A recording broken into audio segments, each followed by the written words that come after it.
स्वागत झालं आहे। एक नव्या उमेदीने जळगावकर तुमच्याकडे बघताय, काय म्हणाले? हजारो कार्यकर्ते नक्कीच या मतदारसंघात एवढं मोठं आव्हान उभं राहील असं कोणाला वाटत नव्हतं। आज अनेक लोकांच्या 2च दिवस घोषणा झाली, कालच घोषणा खरं तर उमेदवारीची झाली, परंतु काल आणि आज मध्ये जे चैतन्याचं वातावरण मतदारसंघात पसरलंय, शिवसैनिकांचा उत्साह, राष्ट्रवादीच्या सर्व कार्यकर्त्यांचा उत्साह, काँग्रेसच्या सर्व कार्यकर्त्यांचा उत्साह याने या मतदारसंघात एक नवीन पहिल्यांदा भाजपविरुद्ध ऊर्जा निर्माण या ठिकाणी झालेली आहे। आजच आम्हाला येताना कळतंय की समोरून उमेदवार बदलाच्या हालचाली त्या ठिकाणी चालू आहेत। उमेदवार बदलाच्या हालचाली का चालू आहे त्याचं संशोधन मला काही नाही, आपणच आपल्या मीडियाच्याच माध्यमातून मला त्या गोष्टी कळाल्या, परंतु काही उत्साही कार्यकर्ते असतात। उद्धव साहेबांचे वाघ जळगावात पोचायच्या आधीच उमेदवारीच्या हालचालींना, उमेदवार बदलच्या हालचालींना वेग असे मेसेज आम्ही वाचत आम्ही त्या ठिकाणी सगळ्यांना उलट आवर घालत होतो की तो त्यांच्या पक्षाचा प्रश्न आहे, त्यांनी काय करावं नाही करावं, त्याच्यामुळे आपण काही त्याच्यावर टीका टिप्पणी करू इच्छित नाही। परंतु एक नव्या उमेदीने मला वाटतं जळगाव लोकसभा मतदारसंघात पहिल्यांदाच एवढ्या कमी वयात उमेदवारी कुठल्याही पक्षात असो एखाद्या उमेदवाराला त्या ठिकाणी मिळालेली असेल। आज माझं वय वर्ष फक्त 37 त्या ठिकाणी आहे, अजून पूर्ण देखील त्यामध्ये आज पक्षांनी त्या ठिकाणी उमेदवारी दिलेली असताना एक तरुणांमध्ये देखील मोठ्या प्रमाणात उत्साह आहे। अनेक सर्वे त्या ठिकाणी फिरतायत, त्या सर्वेमध्ये माझ्या नावाला एक चांगलं रिस्पॉन्स त्या ठिकाणी लोकांमधून मिळताना दिसतोय। बाकी कोण किती निवडतं कसं निवडतं बघू, आम्ही छोटी लोक आहेत, आम्हाला दम देऊ शकतात, आम्हाला सांगू शकतात। आमच्याकडे पैसा नसेल, आमच्याकडे खूप मोठी सत्तेची ताकद नसेल, पोलिसांची ताकद नसेल, शासकीय यंत्रणा नसेल, आम्ही आता विरोधातली लोक आहोत आणि अशा पक्षात गेलोय ज्यांचे 40 आमदार आपण फोडून त्या ठिकाणी नेले, तिथे उरलेले फक्त 16 आहेत, ते बी स्वाभिमानी आहेत आणि त्यांच्या त्या विचारांनाच प्रेरित होऊन आम्ही त्या ठिकाणी गेलेलो आहोत। त्याच्यामुळे जळगाव जिल्ह्याची जी परिस्थिती आहे, जळगाव जिल्ह्याचं जे मागच्या काळातलं राजकारण आहे, मला नक्कीच वाटतात पवार साहेबांकडे असो की उद्धव साहेबांकडे असो आता फक्त 24 कॅरेट माल उरलेला आहे, बाकी मिक्स माल सगळा बाहेर निघून गेलेला आहे।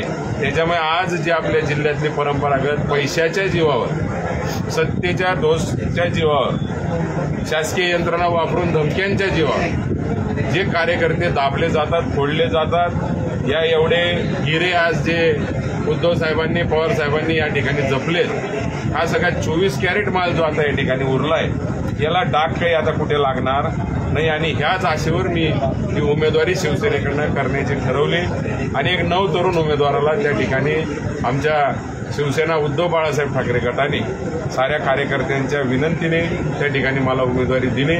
जोमाने आम्ही जळगावच्या नवीन विकासासाठी, जळगाव जिल्ह्याला नव्हे तर जळगाव आपल्या लोकसभा मतदारसंघासह एक नवीन विचार आणि नेहमी जसं दादा बोलत असतात बदल्याचा विचार न करता एक बदल, कुठेतरी नवीन चांगला विचार त्या ठिकाणी पेरण्याचा त्या ठिकाणी आम्ही प्रयत्न करू।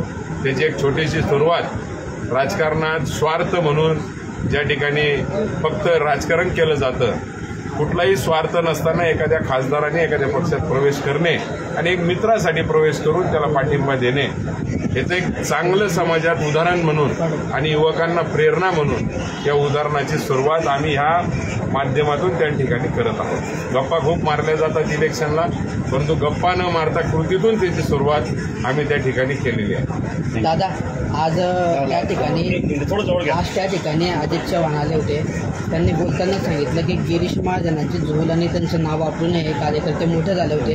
आता या निवडणुकीमध्ये गिरीश महाजनचं नाव यांना वापरता येणार नाही, तर बघूया काय होतं, असं ते आव्हान दिलंय तुम्हाला? असं आहे, आता गिरीश भाऊ आमचे आदरणीय नेते होते, त्यांच्याबद्दल आजही आमच्या मनामध्ये जागा आहे, त्याच्याबद्दल माझा कुठेही त्या ठिकाणी वाद नाही। आदरणीय गिरीश भाऊंनी ज्या काही गोष्टी सांगितल्या, फक्त विधानसभेला ते मला उभं राहा असं काही ते मला म्हटले, नव्हते. बाकी ठिकाणी अनेक ठिकाणी त्यांनी मला संधी देण्याचा प्रयत्न केला. जो काय असेल तो त्यांच्याकडनंही काही ठिकाणी यशस्वी झाला नाही. त्यांनी त्यानंतर त्या ठिकाणी केलं. मी कालच आपल्या साऱ्यांना सांगितलं की मला गिरीश भाऊविषयी कुठलाही आकस त्या ठिकाणी नाही. माझ्या ऑफिसमधले सारे फोटो त्या ठिकाणी जरी बदलले तरी गिरीश भाऊ आणि माझा आणि उर्मिला दादांचा जो फोटो ऑफिसमध्ये आहे तो मी शेवटपर्यंत त्या ठिकाणी ठेवणार आहे. तो माझ्या आदराचा प्रश्न आहे. परंतु आता अजितदादा जे आपले या ठिकाणी आलेले आहेत ते बराच काळ मुंबईला राहतात. त्यांना या ठिकाणचं काही माहीत नाही. त्या बी माणसाचं बिचारायचं काही दोष नाही. त्याला जेवढं स्क्रिप्ट लिहून दिलेली आहे तेवढं ते बोलत आहे. त्याच्यामुळे आपला एक जिल्ह्याचा प्रतिनिधी मुंबईला नाव कमवतो आपला अजितदादा चव्हाण. आपल्याला त्याच्याविषयी अभिमान आहे. त्यांच्या याच्यावर दिलेल्या स्क्रिप्टवर आपण काय बोलावं असं मला त्या ठिकाणी वाटतं. मला वाटतं गिरीश भाऊंनी सांगावं मी त्यांच्या नावावर कुठे काही गफले केले असतील, कुठे काही कोणाकडनं मोठा काही फायदा करून घेतला असेल तर गिरीश भाऊंनी त्या ठिकाणी जाहीर करावं. माझी त्यांना ती विनंती. कारण भाई तुमच्या आयुष्यातला एक मिरॅकल टर्निंग पॉईंट आहे. कधी स्वप्नात देखील कदाचित तुम्हालाही कल्पना नसेल की अशा पद्धतीने एक आमदार खासदारकीचं तिकीट तुम्हाला उमेदवारांच्या अनमोल सहकार्याने आणि शिवसेनेच्या अनमोल सहकार्याने मिळेल. काय वाटतंय हे अचानक आलेली ॲडव्हर्सिटी तुम्ही आता भविष्यात त्याचं कसं समजू? खरोखर आपण जे म्हणलात ही अचानक आलेली आणि अचानक डोक्यात पेटलेली ऑपॉर्च्युनिटीज ती त्या ठिकाणी आहे. एखादी शिस्त लावत असताना, पक्ष चालवत असताना कुठेतरी काहीतरी सिस्टम पाहिजे असतं. त्या ठिकाणी कुठलंही सिस्टम एखाद्या कार्यकर्त्यांनी चांगलं काम केलं त्याला त्याचा न्याय मिळाला पाहिजे, याच्याबद्दल दुमत नाही. मागच्या वेळी सांगितलं जातं स्मिताताई शांत राहिल्या आणि त्यांनी पक्षाचं काम केलं म्हणून त्यांना एक फळ मिळालं. मग उन्मेषदादांनीच काम चांगलं नाही केलं का? मग उन्मेषदादाला बळजबरी उमेदवारी मागच्या वेळेस का दिली होती याचं कोणी मला प्रश्नाचं उत्तर द्यावं. आणि स्मिताताईंनी मागच्या लोकसभेला उन्मेषदादाचं काम केलं का याचं मला 10 लोकांनी येऊन त्या ठिकाणी साक्ष द्यावी किंवा एक माणसाने येऊन त्या ठिकाणी साक्ष द्यावी. मग या राजकीय पटलावर निवडणुका समोर आल्यानंतर या गप्पा मारल्या जातात, असे डायलॉग खूप मारले जातात, निष्ठेचे फळं मिळतात आणि हे मिळतात. खरं तर त्या भाजपच्या कार्यकर्त्याला फळं आम्ही द्यायला निघालोय आज हे जाहीरपणे आपल्या माध्यमातून मी आपली या ठिकाणी सांगतो. आज आपण भाजपच्या अनेक कार्यकर्त्यांची प्रतिक्रिया घेतल्या तर उमेदवाऱ्या जाहीर होऊन 17-18 दिवस त्या ठिकाणी झालेत. परंतु लाट आहे, कोणाची गरज नाही. शिंदे गट आपल्या सोबत आहे. आपल्याला काही या भाजपवाल्यांना जास्त विचारायची गरज नाही. त्यांची अवस्था त्या ठिकाणी होती. आज उन्मेषदादा आणि करण पवार पाटील यांनी घेतलेल्या निर्णयामुळे तळागाळातल्या आमच्या भाजपच्या कार्यकर्त्याला त्या ठिकाणी मान मिळायला लागलेला आहे. याचा आनंद आम्हाला आहे. खरोखर त्या ठिकाणी कार्यकर्ता हा कार्यकर्ताच असतो, तो कुठल्याही पक्षाचा असो. वर नेते मंडळी पदावर जातात पण कार्यकर्त्याला कुठल्याही त्या ठिकाणी पद मान सुद्धा त्या ठिकाणी मिळत नाही. आमच्या पक्षात तर त्या कार्यकर्त्यांचे काय हाल होते आम्ही डोळ्यांनी त्या ठिकाणी बघितले. ते बिचारे एक विचार घेऊन फक्त गावोगावी एकटं घर जरी असेल तरी फिरत असतात. आता त्या एकट्या कार्यकर्त्याला सुद्धा नेते मंडळी शोधताय. आमच्या या धसक्यामुळे त्याचा मला त्या ठिकाणी आनंद आहे की आमच्या सोबत ज्यांनी 7-8 वर्ष त्या कार्यकर्त्यांनी काम केलं आज आम्ही त्यांना सुद्धा एका मुवमेंटने कुठेतरी न्याय द्यायला यशस्वी ठरलो.